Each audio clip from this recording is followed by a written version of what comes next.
우리 기술로 처음 개발된 헬기 수리온이 군에 실전 배치됐습니다.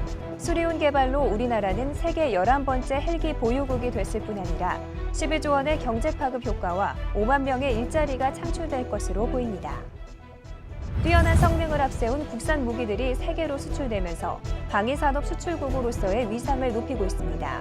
올 한 해도 방산 수출이 활발해질 것으로 예상되는 가운데 정부가 방산업체들을 초청해 수출 촉진 간담회를 열었습니다. 다파스토리에서는 방위사업청 테니스 동호회를 소개합니다. 스포츠를 통해 동료 직원들 간의 결속을 다지고 업무에 열정을 보이며 생활하는 테니스 동호회 회원들을 만나봤습니다.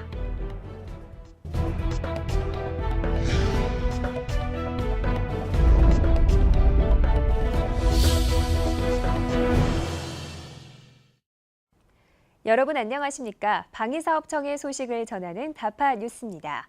연일 때이른 더위로 지친 분들 많으시죠? 이런 때일수록 주위의 동료들과 점심 식사 후 차 한잔 하시면서 여유를 즐겨보시는 건 어떨까요? 첫 소식입니다. 우리 기술로 처음 개발된 헬기 수리온이 군에 실전 배치됐습니다. 수리온 개발로 우리나라는 세계 11번째 헬기 보유국이 됐을 뿐 아니라 12조 원의 경제 파급 효과도 예상됩니다. 전선영 기자의 보도입니다. 국산 헬기 수리온이 힘찬 날개짓을 하며 모습을 드러냅니다. 수리온은 우리 기술로 처음 만들어진 국산 기동 헬기로 6년간 민군이 함께 공들여온 첨단 기술의 결실입니다. 길이 19m, 높이 4.5m로 272km까지 속도를 낼 수 있습니다. 수리온은 산악 지형이 많은 우리나라의 지형적인 특성을 고려해 백두산 높이에서도 제자리 비행을 할 수 있게 성능이 한층 강화됐습니다. 또 3차원 전자지도와 자동 비행 장치 등이 장착돼 있어 야간이나 악천 후에도 임무 수행이 가능합니다. 여기에 지난해 말 알래스카 현지에서 실시된 영하 32도의 초저온 운용 능력 시험에서도 합격점을 받았습니다. 앞으로 노후된 공격 헬기도 국내 기술로 개발을 해서 공격 헬기와 기동 헬기가 조국의 하나를 누비는 그러한 아름다운 장면을 기대해 봅니다. 이처럼 수리온 개발로 그동안 헬기를 수입해오던 우리나라는 세계에서 11번째 헬기 개발국이 됐습니다. 개발 기간만 6년, 양산 비용까지 합하면 모두 8조 원이 투입됐습니다. 수리온은 초기 개발 단계부터 수출을 염두에 두고 개발된 만큼 경제적인 파급 효과는 상당할 것으로 전망됩니다. 본격적인 개발과 생산을 통해 12조 원, 일자리 창출도 5만 명에 달할 것으로 예상됩니다. 민군 기술 협력으로 탄생된 수리온은 올 하반기 실전 배치돼 노후 헬기를 대체하게 되며 오는 2022년까지 200여 대가 배치될 예정입니다. 다파뉴스 전선영입니다.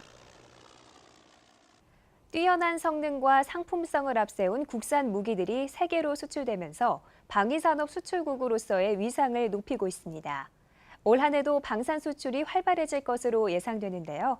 이런 가운데 정부가 방산업체들을 초청해 수출 촉진 간담회를 열었습니다. 우리 기술로 독자 개발한 KT-1 기본 훈련기입니다. 우수한 성능 덕분에 지난해 쟁쟁한 경쟁국들을 물리치고 남미 페루와 2억 달러 규모의 수출 계약을 체결했습니다. 남미 시장 진출에 교두보를 확보하게 된 겁니다. 이처럼 국내 방산업체가 정부의 지원을 받아 개발한 국산 무기들이 성능과 상품성을 인정받아 세계 곳곳으로 수출되고 있습니다. 지난해엔 24억 달러가 수출됐고 이중 KT-1과 군수지원함 등 첨단 무기가 해외에서 빛을 발휘했습니다. 올해도 방산 수출에 더욱 속도를 내기 위해 방위사업청이 기업들을 초청해 정부 계획을 발표하고 의견 수렴에 나섰습니다. 지금 내수 시장이 거의 한계와 있습니다. 그래서 내수 시장만 여러분들이 의존하다 보면은 여러분들 자체 여러 가지 힘든 부분이 있기 때문에 해외로 눈을 돌려서 수출을 해야지 여러분들 경쟁력도 커질 수가 있는 것이고 또 사업도 또 벗어날 수가 있는 것입니다. 우선 중소기업 군수품의 품질을 보장해주는 DQ마크의 인증 대상을 소프트웨어를 포함한 군수품까지 확대하기로 했습니다. 해외 시장 개척과 기술료 감면 등을 통해 기업들의 수출을 돕고 수출 업무를 전담할 수 있도록 인력 양성도 지원합니다. 올해 신설되는 수출용 개조 개발을 활성화하고 글로벌 강소기업 육성에도 역점을 둘 계획입니다. 방위사업청은 또 한정된 국방 예산을 고려해 중소기업들에게 지원 혜택이 많이 돌아가도록 타 부처와의 협력도 강화하기로 했습니다. 중소기업들을 대상으로 열린 간담회에 이어 대기업을 위한 정부의 방산 수출 촉진 계획도 발표됐습니다. 다파뉴스 전선영입니다. 방위사업청이 자랑스러운 조직 문화를 만들기 위한 조직발전 워크숍을 개최했습니다. 과장, 팀장급 이상 관리자 등이 참석한 워크숍에서는 업무 혁신과 방위산업 경쟁력 강화 방안을 주제로 열띤 토의가 이어졌습니다. 경기도 용인 인재개발원에 모인 방위사업청 간부급 관리자와 직원 대표들.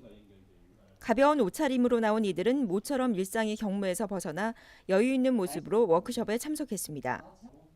이렇게 이들이 한데 모인 이유는 새 정부 출범에 맞춰 청의 미션과 비전을 재정립할 필요해서입니다. 지난 7년간의 발자취를 돌아보고 정부 3.0 시대에 부응하는 방위사업 전문기관으로 도약하겠다는 의지가 반영된 겁니다. 이용걸 방위사업청장은 토론에 앞서 인사말을 통해 조직의 효율성과 전문성을 높이기 위해선 변화된 자세와 혁신이 필요하다고 강조하고 직원들의 협조를 당부했습니다.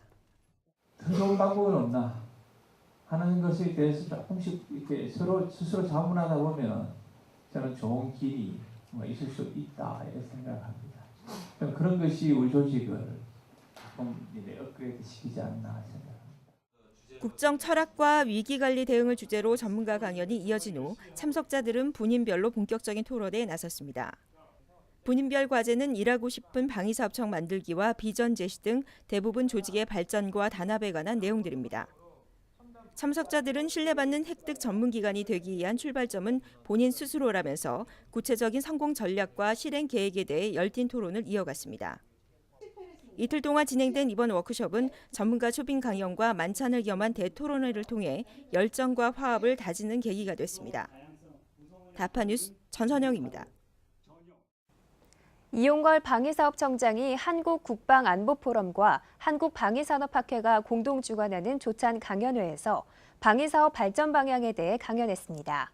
이용걸 청장은 급변하는 대내외 안보 정세 속에서 첨단 기술과 경쟁력 있는 무기 개발을 통해 세계 시장을 개척해야 할 때라며 3대 정책 과제를 제시했습니다. 우선 빈틈없는 방위력 지원을 통해 다양한 안보 위협에 대처하고 튼튼한 방산 기반 구축을 위해 오는 2020년까지 수출 500만 달러 이상인 업체 20개를 육성하겠다고 밝혔습니다.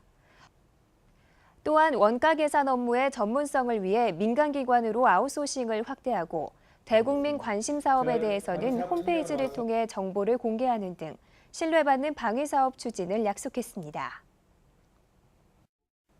방위사업청이 지난 40년간 수의 계약을 통해 군수품을 조달하고 있는 보훈복지단체 대표들을 초청해 간담회를 가졌습니다.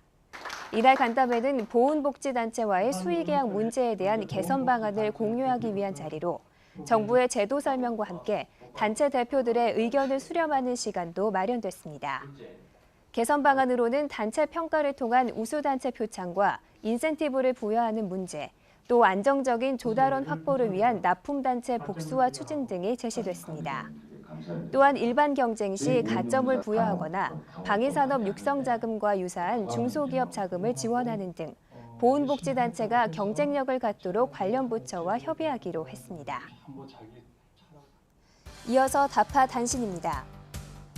방위사업청은 양질의 군수품을 조달하기 위해 350여 개의 군수품을 대상으로 국방 규격을 개선합니다. 이를 위해 올해 수리부속류 180여 품목의 규격을 신규로 개정하는 한편 장병들에게 보급될 전투복 치수 규격도 최근 장병 치수 기준으로 바꾸기로 했습니다. 범부처 차원에서 추진되는 로봇 시범 사업 중 초경 로봇에 대한 착수 회의가 열렸습니다. 초경 로봇은 전방 지역의 감시 경계를 목적으로 국방과학연구소 국방무인기술센터에서 개발한 것입니다. 방위사업청은 이번 시범 사업을 통해 군이 효과적으로 작전에 사용할 수 있도록 할 예정입니다. 방산선진국의 무기거래 규정 내용을 담은 미국의 국제무기 거래 규정 책자가 발간됐습니다. 책자에는 총 11편으로 구성된 본문과 수출입 제도에 관한 내용이 실려 있습니다. 이 책자는 방산업체와 수출입 관련 업체, 유관기관 등을 대상으로 배포되며 방위사업청 홈페이지를 통해서도 확인 가능합니다. 국방기술품질원은 디지털 문의 전투복지의 품질 안정화를 위한 간담회를 개최했습니다. 디지털 문의 전투복지는 신형 전투복 제작에 사용되는 원단으로 올해는 군의 의견을 반영해 사계절용 외에 하계용 전투복지가 추가 생산됩니다. 이번 간담회에서는 생산기술 정보와 품질관리 개선 사항에 대한 전반적인 의견이 공유됐습니다. 이번에는 미디어에 비친 방위사업청의 모습을 살펴보는 시간입니다. 먼저 한국일보 기사부터 보시겠습니다.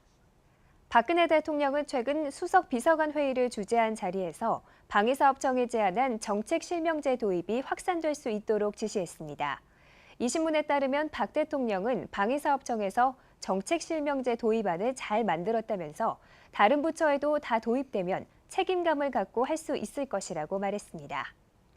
이번엔 세계일보 살펴보겠습니다. 군이 서북 도서 지역에서 북한 해안포를 정밀 타격할 수 있는 스파이크 유도 미사일을 실전 배치했다는 보도인데요. 스파이크 미사일은 사거리가 20km에 달하고 갱도 안에 숨겨진 해안포와 이동하고 있는 표적을 정확하게 타격할 수 있는 성능을 갖췄다고 말했습니다.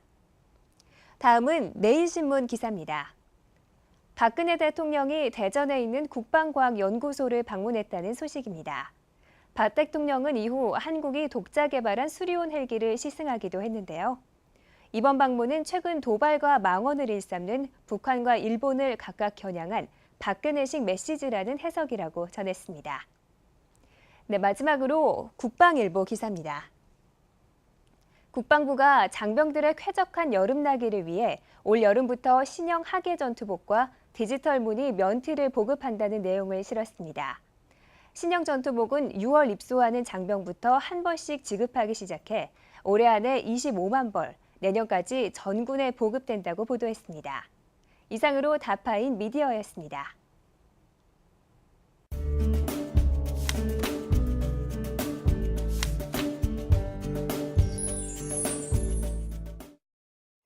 방위사업청의 동아리를 탐방하는 다파 스토리입니다. 오늘 이 시간에는 스포츠를 통해 동료 직원들 간의 결속을 다지고 업무에 열정을 보이며 생활하는 테니스 동호회 회원들을 만나봤습니다. 진정한 소통이란 바로 이런 게 아닐까 싶습니다. 주말 아침 한적해 보이는 방위사업청의 테니스장. 새벽을 일깨우는 사람들답게 이른 아침부터 테니스 열기로 뜨겁습니다. 오늘은 한 달에 한 번 청 동호회 회원들과 테니스에 관심 있는 직원들이 모여 친목을 다지는 시간인데요. 주말도 반납하고 모일 만큼 이들이 테니스에 쏟는 열정과 관심은 하나 같습니다. 여기 와 보니까 테니스를 참 사랑하는 사람들이 모인 것 같습니다. 이렇게 된다면 우리 방사청이 각 사업부별로 다르게 움직이고 있는데 이 운동을 통해서 전부 하나가 될 수 있는 큰 어떤 추동력이 되지 않을까 이렇게 생각이 듭니다. 대표적인 생활 스포츠 테니스. 건강도 챙기고 동료 간의 우애도 다질 수 있어 직장에서의 생산성이 자연적으로 높아집니다. 개청 때부터 테니스를 좋아하는 남녀 직원들이 하나둘씩 모여 시작했다는 동호회 활동. 이제는 공식 대회에 출전할 수 있는 수준급 실력입니다. 방위사업청의 지휘부에서도 관심이 많고 또 국부장들이 많이 참여하고 있습니다. 그래서 동호인 회원 수도 많고 저희가 원래대 한 번씩 하는데 많이 나오셔서 단합 겸 친목, 건강 증진을 도모하고 있습니다. 중앙행정기관들의 테니스 동호인 대회가 한창인 대전 충남대학교 테니스장입니다. 올해로 31번째인 대회 명성에 걸맞게 출전 기관들 간의 경쟁이 치열한데요. 화이팅! 화이팅! 화이팅! 본격적인 대회가 시작되자 프로 선수 못지않은 긴박감 넘치는 랠리가 이어집니다. 강력한 서브가 이어지고 라켓을 휘두르는 손에서는 힘이 느껴집니다. 방위사업청 팀은 접전 끝에 아쉽게 패배했지만 최선을 다한 회원들에게 서로 힘찬 격려의 박수를 보냅니다. 지금 일부 리그에 오다 보니까 선수 출신도 많이 나오고 해서 힘은 들었지만 그래도 이렇게 저희 청의 식구들이 테니스 동호회 회원들이 다 모여서 같이 응원하면서 게임을 할 수 있어서 너무 좋았고 또 나름대로 게임 잘한 것 같아서 기분이 참 좋습니다. 오늘 아주 보람이 있었던 것 같습니다. 올해 선수 영입으로 팀 전력을 보강한 뒤 내년도 우승을 노려보겠다는 테니스 동호회. 현재에 머무르지 않고 내일을 향해 꾸준히 매진하는 모습이야말로 진정한 챔피언이 아닐까 생각해봅니다. 이상으로 다파 뉴스를 마칩니다. 다음 시간에도 기분 좋은 소식들로 여러분을 찾아뵙겠습니다. 지금까지 시청해주신 여러분 고맙습니다.